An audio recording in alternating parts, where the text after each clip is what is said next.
Good morning, good afternoon, good evening everyone. I'm Adrian, I speak SparkSpoken.com. Alors il est temps, it is time to practice. Il est temps de mettre en application tout ce qu'on a vu hier et avant-hier, donc part 1 et part 2. Si vous ne les avez pas vus, ne faites pas l'exercice s'il vous plaît. Allez voir d'abord ces vidéos à moins que vous ayez déjà un niveau avancé en anglais.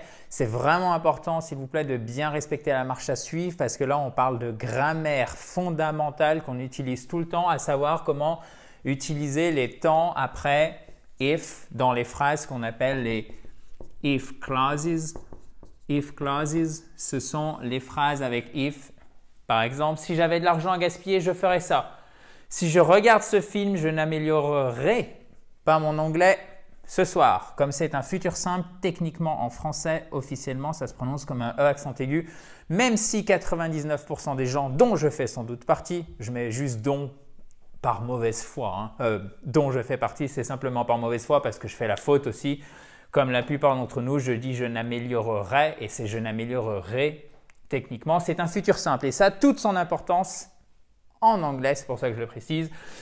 Et si j'avais eu de l'argent, j'aurais, pour le coup, là c'est un conditionnel, j'aurais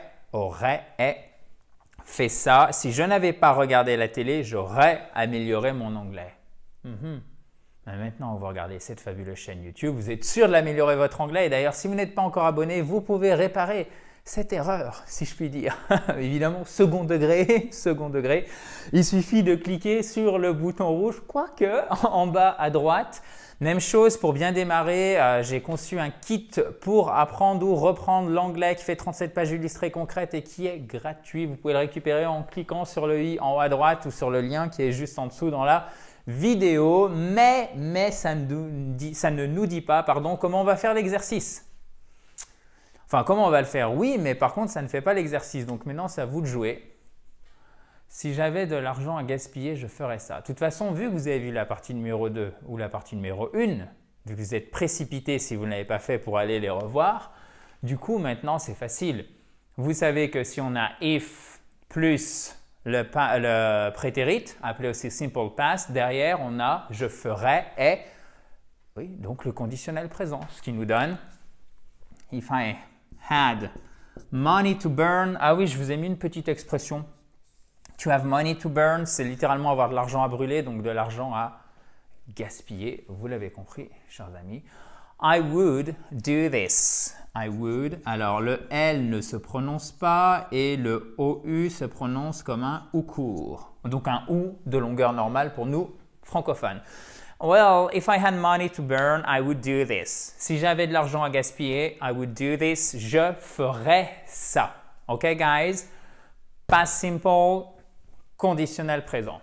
Ensuite, si je regarde ce film, je n'améliorerai, je suis très fier de mon ré, pas mon anglais ce soir. Et j'ai bien regardé avant parce que je suis sûr que je vais me faire reprendre 10 fois dans les commentaires si je fais la faute. Donc, vous m'améliorez, chers amis. Améliorer, oui, c'est bon. Merci à vous. C'était juste une pure provocation. C'était trop tentant. If I watch this movie, bah oui, parce que vous savez que c'est si on a le présent simple en anglais. Qu'est-ce qu'on met derrière? Un beau, exactement, futur simple. If I watch this movie, oui, je n'améliorerai pas mon anglais ce soir. I will not ou I won't. C'est comme vous voulez. Vous pouvez mettre la forme contractée, ça pose aucun problème, surtout à l'oral. Sauf vraiment dans des choses très officielles où vous mettez la forme non contractée. I will not. I won't. Improve. Alors, l'accent tonique, il se fait ici et c'est un ou long pour le coup. If I watch this movie tonight, if I watch this movie, I will not improve my English tonight. OK? Si je regarde ce film, je n'améliorerai pas mon anglais ce soir.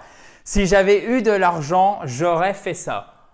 Bon, alors ok, la phrase n'est pas top, ça fait un peu exemple bateau, mais au final, si vous savez faire ce genre de structure, ça va améliorer pas mal de choses en anglais pour vous. Déjà, vous saurez utiliser les if clauses et surtout, vous allez pouvoir vous entraîner à utiliser à haute dose, à haute fréquence des temps qui sont somme toute somme toute, pardon, pas forcément simple, notamment dans la quatrième et dernière phrase, puisqu'évidemment, nous gardons, vous le savez, chers amis, le meilleur pour la fin toujours, ce qui nous donne, pas pour la dernière, mais l'avant-dernière, si j'avais eu de l'argent, ou quoi que celle-ci, elle est pas mal non plus.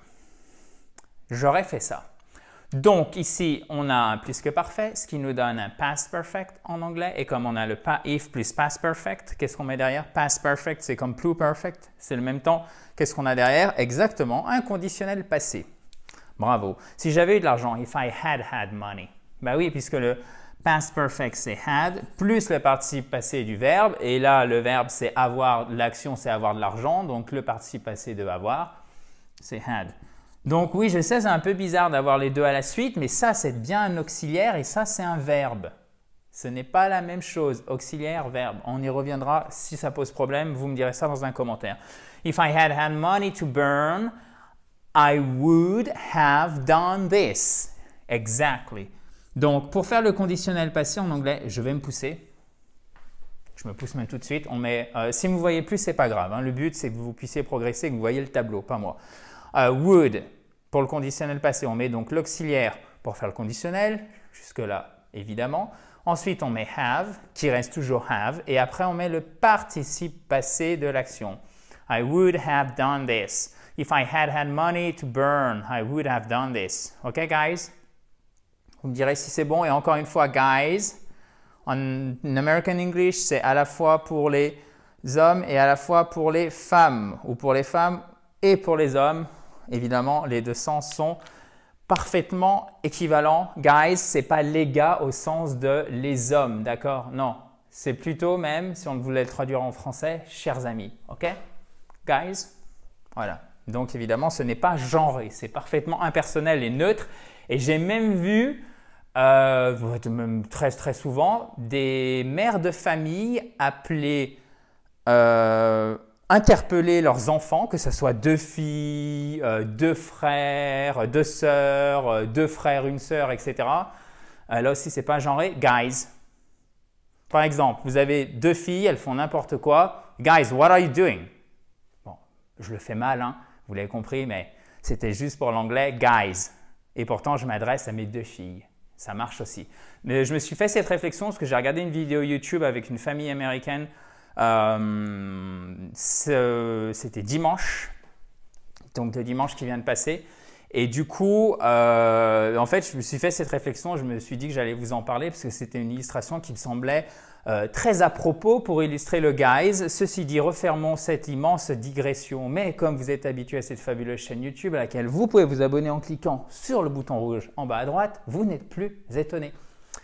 Et si je n'avais pas regardé la télé, j'aurais amélioré mon anglais. Oui, parce qu'à la télé, c'est plus dur de voir des films doublés que si je regarde par exemple Netflix ou Amazon Prime Video, je ne sais même plus comment c'est en bon français, Amazon Prime Video, ça doit être la même chose. Vous auriez regardé avec des sous-titres en français ou en anglais, mais vous auriez mis la voix en anglais, bien évidemment. Ça se fait avec les films, mais ça se fait un peu moins facilement. Je trouve quand on regarde la télé, il faut qu'il y ait la bonne version, etc. Peut-être vous allez me contredire et j'aimerais bien que ça soit le cas parce que ça veut dire que ça progresse bien.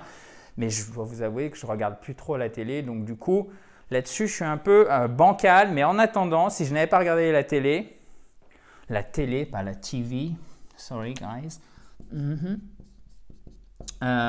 j'aurais amélioré mon anglais. Si je n'avais pas regardé la télé, donc on a notre past perfect, même chose. Et derrière, on met quoi? Conditionnel passé, donc c'est facile. Là, on a déjà fait ici en plus et vous avez eu la part 1 et la part 2 pour bien comprendre. Si je n'avais pas regardé la télé, if I had not, or if I hadn't, ok? Hadn't, had not. On va faire un peu de place pour le reste. Watched, on met évidemment, alors, je vais mettre là, le participe passé. If I hadn't watched TV, I would have improved my English. Exactly, guys. You've got it. Oh my goodness. I would. Okay, if I had not watched TV, I would have improved. Alors, on met l'accent tonique là. Improved, ok. I will have improved my English. Si je n'avais pas regardé la télé, j'aurais amélioré mon anglais. We're all good. If I had money to burn, I would do this. If I watch this movie, I will not improve my English tonight. If I had money to burn, I would have done this. If I hadn't watched TV, I would have improved my English. Okay? Would plus have plus improved. Okay, guys? C'est tout bon. Dites-moi si vous avez compris normalement avec ces 3 vidéos. Ça doit être, alors peut-être pas easy peasy, c'est-à-dire facile comme ça en claquant des doigts. Non. Ça demande un peu d'exercice, mais si vous avez bien fait celui-ci, je pense que ça va bien. Voilà. Donc dites-moi ce que vous en pensez, dites-moi si vous avez dans un commentaire. Hein. Si vous avez apprécié cette vidéo, si c'est le cas, mettez un gros pouce bleu juste ici en bas à droite et n'oubliez pas de vous abonner à cette fabuleuse chaîne YouTube en cliquant sur le bouton rouge en bas à droite. Well, talk to you tomorrow, guys. Bye bye, have a nice day. Dans la joie.